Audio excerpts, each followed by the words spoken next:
Good afternoon, everybody. Today in house we have Dr. Shweta Reddy Garu, consulting obstetrician and gynecologist and a laparoscopic surgeon at My Health Hospital, Tarnaka. Good afternoon, ma'am. Hi, Saujanya. Good afternoon. Hi, ma'am. How was your day? Good. All good. So today, ma'am, నాకు చాలా doubts ఉన్నాయి, కొన్ని burning issues in especially youth and దీనికి age constraint లేదు ma'am, అందరికీ ఇలాంటి doubts ఉన్నాయి, especially in case of irregular periods and ఈ hyper bleeding in their menstrual cycle. So today I want you to clear that doubts of today, ma'am. So coming to the topic, ma'am, ఇప్పుడు irregular periods అని ఎప్పుడు అనొచ్చు? As far as I've seen, నేను నా menstrual సైకిల్లో కానీ జనాలు వినడం కానీ 25 to 28 డేస్ని హెల్దీ సైకిల్ అంటారు. ఇప్పుడు according to you what is a healthy cycle? ఎన్ని రోజుల్ని దాటితే మనం ప్యానిక్ అవ్వాలి? అది I want an information on that, ma'am. So periods అనేటివి మెనార్కీ నుంచి మెనోపాజ్ వరకు everybody, women of every age or going to have periods. So ఈ periods అనేటివి ఇర్రెగ్యులర్ ఎప్పుడు అంటారు. సో 21 days to 35 daysలో వచ్చే period anything is a normal period. Okay. So any period less than 21 days or prolong like more than 35 days or కొంతమందికి period skip అవుతూ ఉంటాయి, like 2 monthsకి ఒకసారి, 3 monthsకి ఒకసారి, ఇవన్నీ comes under irregular bleeding. Okay ma'am. So ఈ regular బ్లీడింగ్కి causes are the triggering points ఏముండొచ్చు? ఇర్రెగ్యులర్ బ్లీడింగ్కి చాలా వరకు స్ట్రెస్, మన డే టు డే లైఫే చాలా వరకు ఎఫెక్ట్ చేస్తూ ఉంటాయి. స్ట్రెస్ ఒకటి, థైరాయిడ్ రిలేటెడ్ ఇష్యూస్ ఒకటి, అండ్ ఏజ్ రిలేటెడ్గా కొంతమందికి ఇప్పుడే మెనార్కీ వచ్చిన వాళ్ళల్లో ఫిజియలాజికల్గా కూడా కొంతమందికి ఫేజ్ నడవడానికి ఇర్రెగ్యులర్ అవ్వచ్చు అనమాట. అండ్ కొంతమందికి ఏజ్లో ఇప్పుడు 30 to 45 yearsలో PCOD ఉండొచ్చు, యంగ్ ఏజ్లో కూడా PCOS ఉండొచ్చు, కొన్ని యూట్రైన్ ప్రాబ్లమ్స్ ఉండొచ్చు like fibroids, uterine polyps, adenomyosis, కొంతమందికి కాంట్రసెప్షన్ ఏమంటారు, IUCD వేసుకుంటారు ఇమీడియట్లీ ప్రెగ్నెన్సీకి మధ్యలో గ్యాప్ రావడానికి కాపర్ టీ అనేది ఒకటి వేసుకుంటారు, దాని మూలాన కూడా ఇర్రెగ్యులర్ పీరియడ్స్ రావచ్చు. Okay ma'am. అండ్ పెరిమెనోపాజ్ అంటే ఏంటంటే మెనోపాజ్ దగ్గరకు వస్తుంటే కూడా అప్పుడప్పుడు ఇర్రెగ్యులర్ అవుతాయి. అది ఏంటి అంటే ఆగిపోయే ముందు నాకు ఇట్లా 2 monthsకి ఒకసారి వస్తుంది, 3 monthsకి ఒకసారి వస్తుంది అని పేషెంట్స్ వస్తూ ఉంటారు. సో దాని మూలాన కూడా ఇర్రెగ్యులర్ కావచ్చు అనమాట. Let's say anybody who's in their active menstrual period, let's say women in their active menstrual period, a point ki they should be taking it serious and come and consult a doctor. So you mean heavy bleeding or irregular periods? Irregular, you know, కొంతమందికి irregular periods వస్తాయి, 2 months వరకు రావు periods. కొంతమందికి intermenstrual అంటే పీరియడ్కి మధ్యలో bleeding వస్తుంది. ఇవన్నీ కొంచెం you need to consult doctor before that. And కొంతమందికి పీరియడ్స్ రాక వెయిట్ గెయిన్ ఉంటుంది, ఫేస్ పైన యాక్నే వచ్చే ఛాన్సెస్ ఉంటాయి, మళ్ళీ తర్వాత అబ్నార్మల్గా ఫేషియల్ హెయిర్ గ్రోత్ ఉండొచ్చు. అండ్ బ్లీడింగ్ చాలా ఎక్కువ అవుతూ ఉంటుంది, హెవీ బ్లీడింగ్ అంటే prolong bleeding like more than 7 days అవ్వచ్చు.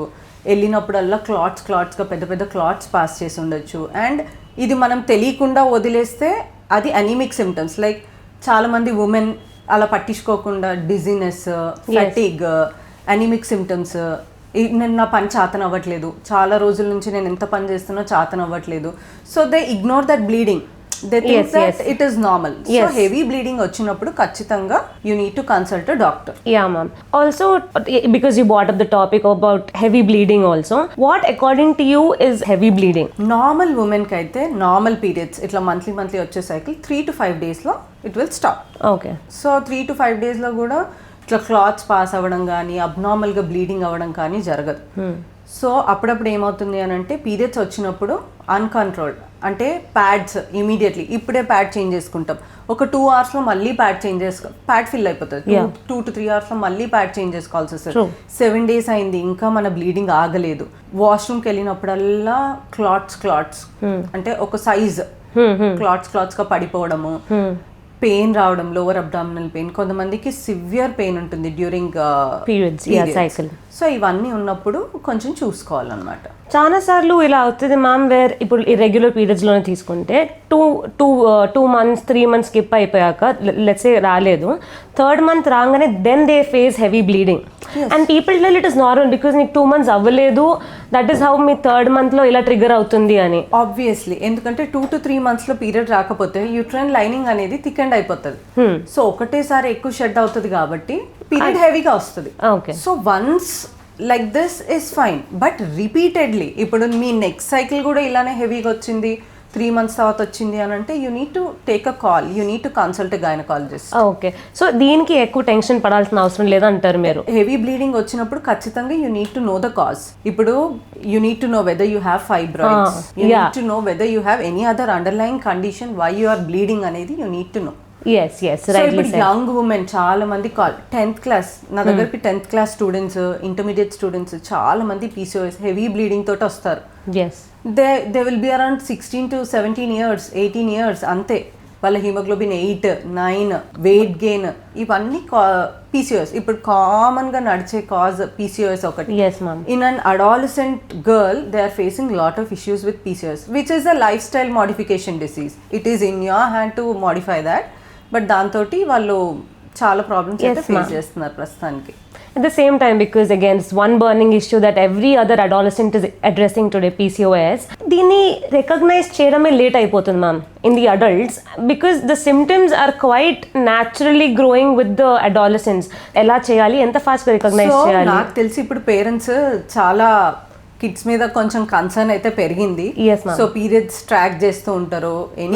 Any girl of 10th class or intermediate PCOS అనేది ఎర్లీ స్టేజ్లోనే డిటెక్ట్ అవుతుంది. ఎర్లీ స్టేజ్లో డిటెక్ట్ అయ్యి కరెక్ట్ ట్రీట్మెంట్ తీసుకున్నారు అనుకోండి, it will resolve on its. Major symptoms ఏమనుకుంటా మీరు చెప్పగలరు? అదే చెప్తున్నాను కదా, పీరియడ్స్ రావు 2 to 3 months వరకు పీరియడ్స్ రావు.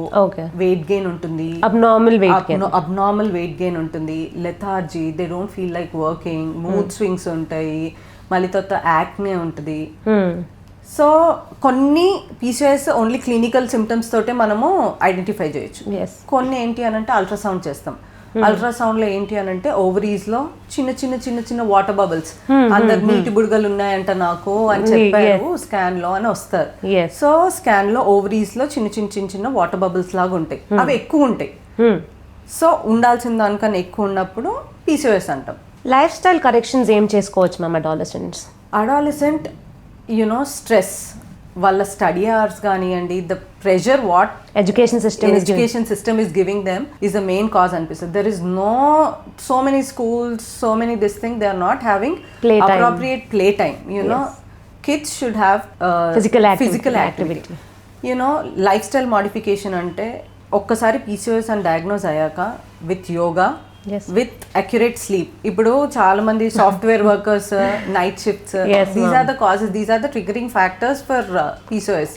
Night shifts, irregular sleep patterns, irregular eating patterns, ఇవన్నీ సెట్ చేసుకుంటే most of the PCOS will vanish. అంటే ఆ hormones will come back. And in my personal experience also, my patients those who are following all this, they are telling at least ma'am ఈసారి periods 35 days కి వచ్చింది. Okay, 2-3 months రాని వాళ్ళు కూడా 35 days కి తీసుకొచ్చిన వాళ్ళు కూడా ఉన్నారు. So this is a life style modification disease. దాంతో కూడా కాలేదు అని అంటే కొన్ని మెడికేషన్స్ పెట్టాల్సి వస్తుంది. But if PCOS is neglected, so దాంతో ఇన్ఫర్టిలిటీ ప్రాబ్లం, ఇన్సులిన్ రెసిస్టెంట్లు పెరిగిపోతూ ఉంటాయి. ఇన్ఫర్టిలిటీ అంటే కరెక్ట్ ప్రెగ్నెన్సీ ఏజ్లో, ఇప్పుడు చిన్నప్పటి నుంచి మనం ఇది చేయకపోతే ప్రెగ్నెన్సీ ఏజ్లో ఇన్ఫర్టిలిటీ వస్తుంది. దాంతో ఇన్సులిన్ రెసిస్టెంట్, అలా కూడా మనం ఇంకా దాన్ని కంట్రోల్ చేసుకోలేకపోతే పెద్ద కొద్దీ హైపర్ టెన్షన్, డయాబెటీస్, వాటన్నిటికీ కూడా PCOS will be one of the cause అనిపిస్తుంది. చాలా సార్లు మ్యామ్ ఎప్పుడన్నా ఈ ఇష్యూ ఇర్రెగ్యులర్ పీరియడ్స్ ఇష్యూ తీసుకెళ్ళి సపోజ్ మమ్మీకి చెప్పిన, ఇంట్లో విమెన్కి చెప్పిన, చాలా వరకు ఏం చేస్తారంటే నువ్వులు తిను, లేకపోతే జీలకర్ర వాటర్ తాగు, అది తాగు అని హోమ్ రెమెడీస్ చెప్తారు. ఎంతవరకు వీటిని యూజ్ చేయొచ్చు మ్యామ్? పపాయ తినమంటారు కొంతమంది, నువ్వులు బెల్లం తినమంటారు. So what do you think? These are all healthy foods what I feel. So ఇప్పటివరకు మనం తిన్న జంక్ వల్ల వచ్చిన PCOSని పీరియడ్స్ రాక ఇర్రెగ్యులర్ అవుతే they ask us to eat this. I feel it is in a good way, because మంచి anti oxidants ఉండే ఫుడ్, ఐరన్ రిచ్ ఫుడ్, వీటి వల్ల కొంతమందికి పీరియడ్స్ రావచ్చు. ఇప్పుడు పీరియడ్ మిస్ అవుతూ ఉంటుంది, ఇర్రెగ్యులర్ ఉంటుంది. సో ఇవి తినే వల్ల ఈ హోమ్ రెమెడీస్ కూడా పనిచేస్తాయి. సో ఏంటి అని అంటే ఇర్రెగ్యులర్ పీరియడ్స్ ఉన్నవాళ్ళు యాజ్ సచ్ మంత్ మొత్తంగా కూడా ఇలా హెల్దీ డైట్ మెయింటైన్ చేస్తాయి. Like eat fruits on a daily basis, eat leafy vegetables, eat good food, not avoid junk food. ఇప్పుడు చాలా మందికి ఈజీగా దొరికేటివి. పాపం స్కూల్ పిల్లలు స్కూల్ నుంచి రాగానే snacks, burgers, pizzas, French fries, yes ma'am. ఇవే తింటున్నారు. So I feel those home remedies also work. I don't think these are full and final remedies. In the end, హాస్పిటల్కి వచ్చి డయాగ్నోస్ చేసుకోవడం కూడా మీరు రికమెండ్ చేస్తారు. ఎస్, ఎందుకంటే ఒక్క సైకిల్ ఇలా అబ్నార్మల్ అయితే fine, home remedies might work. But ఇది రిపీటెడ్గా టర్న్ అవుట్ అవుతుంది, సెకండ్ సైకిల్ కూడా ఇలానే ఉంది, థర్డ్ సైకిల్ కూడా ఇలానే ఉంది అని అన్నప్పుడు ఖచ్చితంగా డాక్టర్ని కన్సల్ట్ అవ్వాలి. రిపీటెడ్ వేస్లో ఉంటాయి. వన్ ఆర్ అదర్ సైకిల్, అన్ని సైకిల్స్ రెగ్యులర్గా వచ్చి ఏదో ఒక్క సైకిల్ అబ్నార్మల్గా వస్తే you can wait and watch. There is no rush to go to hospital. But repeated cycles ఉంటే మాత్రం ఖచ్చితంగా డాక్టర్ని కన్సల్ట్ చేయాలి. With that same line ma'am, పీసీఓడికి కరెక్టివ్ మెజర్స్, పీసీఓఎస్కి కరెక్టివ్ మెజర్స్ అనేటివి కొన్ని సిమ్టమ్, ఇప్పుడు ఎక్కువ బ్లీడింగ్ అయిపోయి అనీమిక్ ఉంటే దానికి ట్రీట్మెంట్ పెడతాము. పీరియడ్స్ సరిగ్గా రావడానికి కూడా హార్మోన్ ట్రీట్మెంట్స్ పెట్టచ్చు. కానీ అదన్నీ ట్రై చేసే దాంట్లో కూడా life style modifications will change a lot అనిపిస్తుంది. Anybody's in daily routine I feel ఒక 30 minutes of exercise, yoga or walking, eating healthy diet, sleeping on time, ఇవన్నీ makes a lot of difference what I feel. Yes ma'am, right ma'am. ఇదే same లైన్లో ma'am, lot of youngsters these days are working in the night shift and irregular night cycle. They are even in normal people also, I don't think night shift వాళ్ళే irregular టైమ్స్లో పడుకున్నారని. అందరికీ irregular clock, biological clock మారిపోయింది. But the generation is like that. ఇప్పుడు చూడు, work places are also like that. ఈ night shifts అనేటివి ఎవరు అవాయిడ్ చేయలేరు. As a gynaecologist I also should do night shifts. Yes right. అవి నైట్ షిఫ్ట్స్లో వచ్చే స్ట్రెస్, యూనో నైట్ షిఫ్ట్స్లో ఏం చేస్తున్నారంటే అబ్నార్మల్గా people are eating in abnormal times. So sleep pattern అనేది ఆబ్వియస్లీ చేంజ్ అవుతుంది కాబట్టి ఇర్రెగ్యులర్ పీరియడ్స్ అనేటివి వస్తాయి.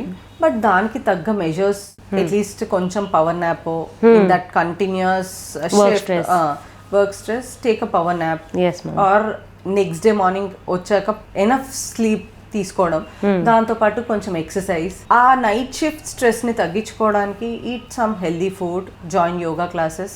స్ట్రెస్ లెవెల్స్ ని తగ్గించుకోవడానికి వేరే మీన్స్ కూడా చూసుకుంటే I feel it will help the youngsters. Yes ma'am. And one more issue that I want to bring into light is how youngsters are relying on the internet, AIs to solve their issues ma'am, especially health related issues. AI ఇప్పుడు ChatGPT లో ఒకటి, if they give what problem they are having, it will give multiple options. Yes. But you need to know in which category you are coming into. What is your diagnosis? I think that a doctor can only make. Yes ma'am. So at least to get to know what problem you are facing, you need to consult a doctor. AI can't treat everything. Yes. You know what AI can give? You might be having this. So the most common causes it can give you. That's all. But it can't give you the perfect remedy. And I say don't use over-the-counter medicines. Especially hormone medicines. Don't use it over the counter. Right. Come consult a gynecologist and under her observation take those tablets, whatever it is. For irregular cycles ఇప్పుడు OC pills రాస్తాం. Over the counter people are taking and they are using it. But OC pills they are not safe. ఇప్పుడు ఒక్క cycle కి రాసింది continuous గా, okay ఈ ఒక్క cycle కి రాశారు కదా మేడం, నెక్స్ట్ సైకిల్ కి వాడొచ్చు, ఆ నెక్స్ట్ సైకిల్ కి వాడొచ్చు. No, that is not at all safe. So it has to be very personalized from one cycle to the other. Yes, and one person to other person also. Okay, you cannot use somebody else's prescription. These are hormone pills, you can't use it as you wish. So you need to consult a doctor before.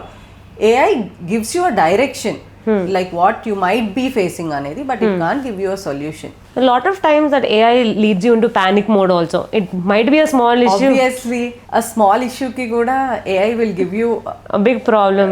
Commonest problem to the rare problem. Yes. It can give you the causes for it in various these things. So obviously panic mode loki veltaru. So that's the reason you should stop using AI for diagnosis. I'm not saying stop AI. It is not possible. మనం ఎంత stop AI అన్నా ఇప్పుడు ఎవరు గూగుల్లో కానీ ఏఐలో కానీ చూడకుండా అయితే రారు. బట్ ఏది నమ్మాలి, ఏది నమ్మొద్దు, ఏది ఉండొచ్చు, ఏది ఉండకపోవచ్చు అనేది ఒకసారి కన్సల్ట్ అవుతూనే మీకు కూడా క్లారిటీ వస్తుంది. సో ఇప్పుడు ఒక 100 సిమ్టమ్స్ ఇస్తారు, 100 కాజెస్ ఇవ్వచ్చు డయాగ్నోసిస్. అన్ని 100 మైండ్ లో తిరుగుతూ ఉంటాయి కదా, ఒకటే కదా మీకు ఉండేది, 100 అయితే ఉండవు కదా. సో ఇది ఉండొచ్చా అని పానిక్ మోడ్ లోకి వెళ్లే బదులు ఏది ఉందో అనేది ఒకసారి కన్సల్టెంట్ డాక్టర్ ని కన్సల్ట్ అయ్యి దానికే ట్రీట్మెంట్ తీసుకుంటే సరిపోతుంది. Also, very recently I came across your article in the newspaper. So what do you have to talk about that? It was almost about 4.5 kg fibroid. Oh my god. Yeah, but her family was finished. She is like 52 years. So we removed her uterus okay completely. Okay, so ఇలాంటి size fibroids young age లో ఉండొచ్చు కొంతమందికి. I have come across the same case, myomectomy.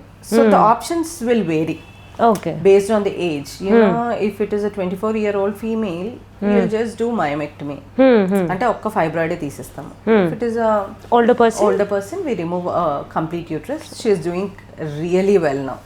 So let's come to the end of the video where I want to discuss why somebody has to come and consult Mrs. Dr. Shweta Reddy Garu, because Dr. Shweta Reddy Garu has a very peculiar habit of treating their patients. Tanu chana personalized diagnosis methods vaadi chana personalized medicines meeku prescribe chestaru. That way you can solve your problems very quickly and address the issues very fast.